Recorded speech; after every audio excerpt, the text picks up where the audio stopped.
Assalamualaikum warahmatullahi wabarakatuh. Bismillahirrahmanirrahim. Perkenalkan, nama aku Laili Nurindasari dari program studi Awalul Saksiyah atau Hukum Keluarga Islam dengan NIM 2141024893. Pada kesempatan kali ini, aku akan menyampaikan materi dari mata kuliah Ilmu Alamiah Dasar yang diampu oleh Ibu Rospala Hanisah Yuktisari MPD. Adapun materi yang akan aku bahas pada kesempatan kali ini ialah tentang tata surya. Kira-kira apa sih itu tata surya? Masuk ke dalam pembahasannya. Adapun pembahasan yang pertama ialah tentang teori pembentukan tata surya, yang kedua yaitu tentang sistem pembentukan tata surya di alam semesta. Kira-kira apa sih dan bagaimana tentang sistem pembentukan tata surya? Kita masuk kepada pembahasannya. Masuk kepada pembahasan pertama tentang teori pembentukan tata surya. Jadi ada 5 teori pembentukan tata surya. Yang pertama, teori pembentukan bintang kembar, teori nebula, awan debu, pasang surut, dan terakhir adalah planetesimal. Yang pertama akan kita bahas mengenai tentang teori bintang kembar. Jadi teori ini mengemukakan bahwa mulanya matahari merupakan bintang kembar. Jadi sebelum matahari itu dibentuk atau sebelum matahari itu diberikan nama matahari, jadi matahari itu berasal dari bintang kembar. Nah, jadi teori ini mengemukakan bahwa mulanya matahari merupakan bintang kembar yang mengelilingi sebuah medan gravitasi, tapi ada sebuah bintang yang menabrak salah satu bintang kembar tersebut dan menghancurkannya. Nah, jadi bintang yang hancur tersebut lantas berubah menjadi sebuah massa gas yang berputar-putar. Jadi karena terus berputar tersebut, maka massa gas itu berubah dingin dan membentuk planet-planet. Sementara satu bintang lain yang bertahan menjadi pusat tata surya kita yang kita kenal dengan matahari. Jadi matahari tersebut karena memiliki kekuatan gravitasi. Karenanya planet-planet dapat beredar menurut lintasannya mengelilingi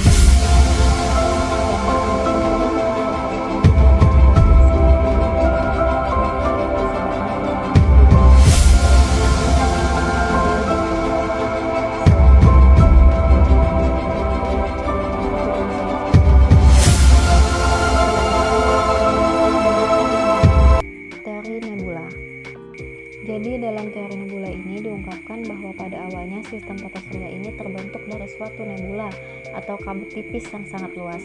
Nebula atau massa gas raksasa yang bercahaya ini berputar perlahan-lahan yang kemudian secara berangsur-angsur mendingin dan mengecil serta mendekati bentuk bola.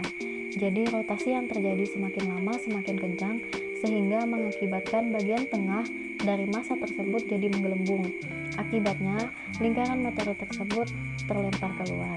Nah, lingkaran inilah yang kemudian mendingin, mengecil hingga akhirnya menjadi planet. Jadi planet-planet yang terbentuk tetap mengorbit mengelilingi inti massa, sementara lingkaran lain terlempar lagi dari pusat massa sehingga menjadi seluruh planet yang kita kenal sekarang ini, termasuk bumi. Pusat massa tersebut adalah matahari. Jadi planet-planet yang ada juga melemparkan massanya keluar angkasa sehingga berubah menjadi satelit seperti bulan yang dimiliki oleh bumi. Selanjutnya yaitu teori tentang awan debu. Teori tentang awan debu ini mengemukakan bahwa calon tata surya awalnya adalah awan yang sangat luas.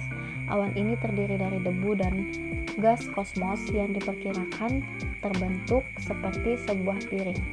Namun terdapat ketidakteraturan dalam awan tersebut yang menyebabkan terjadinya perputaran sehingga gas dan debu yang berputar berkumpul jadi satu. Sementara debu dan gas ini terus berputar. Awan tersebut pun menghilang, lalu partikel-partikel debu yang keras saling berbenturan, melekat dan berubah menjadi planet. Lalu berbagai gas yang ada di tengah-tengah awan berkembang dan menjadi matahari. Keempat yaitu tentang teori pasang surut. Jadi teori pasang surut ini yang juga sering disebut dengan teori pasang, terkadang disebut juga sebagai teori ide benturan.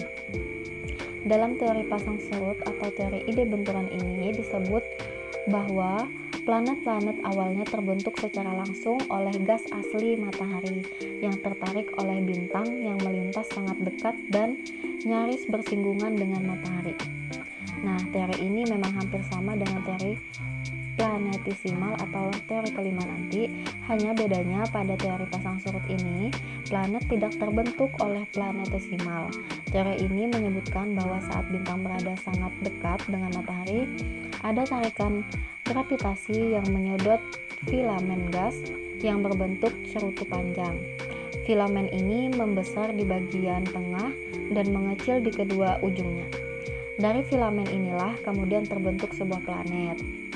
Jadi pendapat ini dicetuskan pertama kali oleh Sir James Jeans and Sir Harold Jeffreys dari Inggris pada tahun 1918. Nah, yang terakhir yaitu tentang teori planetesimal. Yang dimaksud dengan planetesimal merupakan suatu benda padat kecil yang bergerak mengelilingi suatu inti yang bersifat gas. Teori planetesimal ini mengungkapkan bahwa suatu ketika sebuah bintang melintasi ruang angkasa dengan cepat dan berada sangat dekat dengan matahari, bintang yang melintas tersebut rupanya memiliki daya tarik yang sangat besar sekali, sehingga mengakibatkan pasang di bagian gas panas matahari. Akibatnya terdapatlah massa gas dan matahari yang terlempar keluar dan mulai mengorbit pada matahari.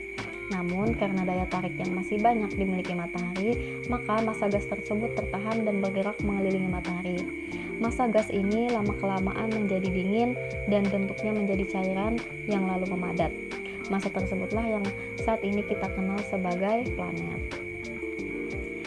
Kemudian kita masuk kepada pembahasan selanjutnya, yaitu tentang sistem tata surya di alam semesta.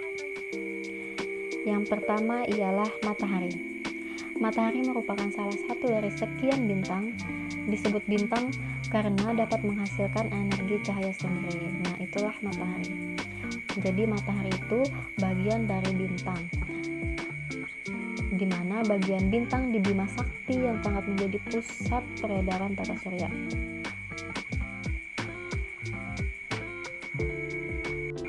Jadi teman-teman, matahari merupakan benda langit terbesar di tata surya yang berbentuk bola gas yang sangat panas dan berpijar dengan garis tengah sebesar 1,4 kali 10⁻⁶ km. Bola gas tersebut terdiri dari 70% gas hidrogen, 25% gas helium, dan 5% unsur lain seperti oksigen, karbon, neon, besi, nitrogen, silikon, magnesium, nikel, dan belerang atau sulfur. Adapun manfaat dari matahari yang pertama yaitu berfungsi sangat penting bagi bumi sebagai energi yang telah membuat bumi tetap hangat bagi kehidupan, membuat udara dan air bumi bersirkulasi serta tumbuhan bias berfotosintesis. Yang kedua yaitu sebagai sumber energi panas. Energi yang terkandung di dalam batu bara dan minyak bumi sebenarnya juga berasal dari matahari. Manfaat yang ketiga yaitu sebagai pengontrol stabilitas peredaran bumi, yang berarti juga mengontrol terjadinya siang dan malam serta mengontrol planet lainnya. Bayangkan kalau tidak ada matahari, kita tidak akan tahu bagaimana terjadinya siang dan malam. Yang keempat yaitu dimanfaatkan sebagai energi alternatif. Sel surya dan panel surya dapat menghasilkan energi listrik. Yang kedua yaitu planet. Jadi ada planet-planet bagian dalam. 4 planet bagian dalam atau planet kebumian memiliki komposisi batuan yang padat, hampir tidak mempunyai satelit dan tidak mempunyai sistem cincin. 3 dari 4 ini yaitu Venus, Bumi, dan Mars yang memiliki atmosfer. Semuanya memiliki kawah meteor dan sifat-sifatnya permukaan tektonis seperti gunung, berapi, dan lembah pecahan. Planet yang letaknya di antara matahari dan bumi, Merkurius dan Venus, disebut juga planet inferior.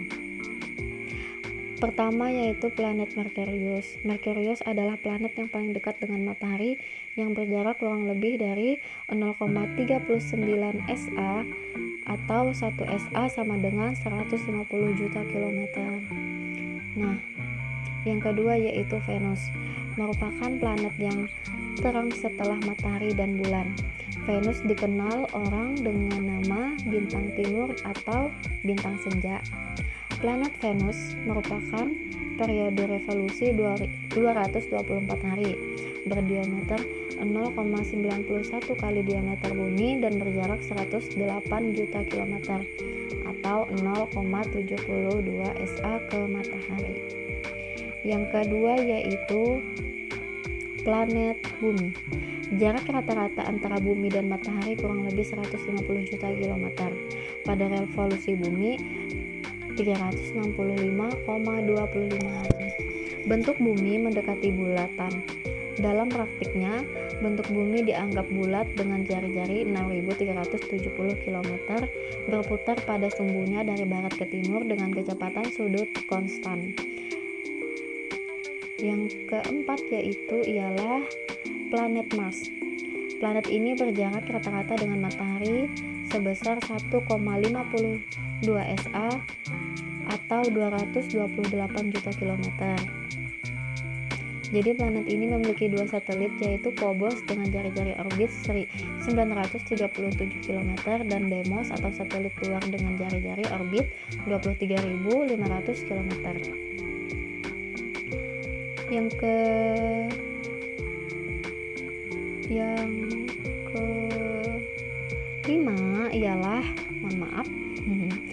kelima ialah Jupiter. Rata-rata jarak antara planet Jupiter dengan matahari yaitu sebesar 5,2 SA atau 780 juta kilometer. Jadi planet ini memiliki 17 buah satelit, di mana 4 satelitnya berukuran besar yaitu Io, Europa, Ganymede, dan Callisto. Keenam yaitu Saturnus. Saturnus dihiasi oleh cincin dan gelang yang indah, memiliki 6 satelit yaitu Mimas, Enceladus, Tethys, Dion, Rhea, Titan, Hyperion, Iapetus, dan Phoebe.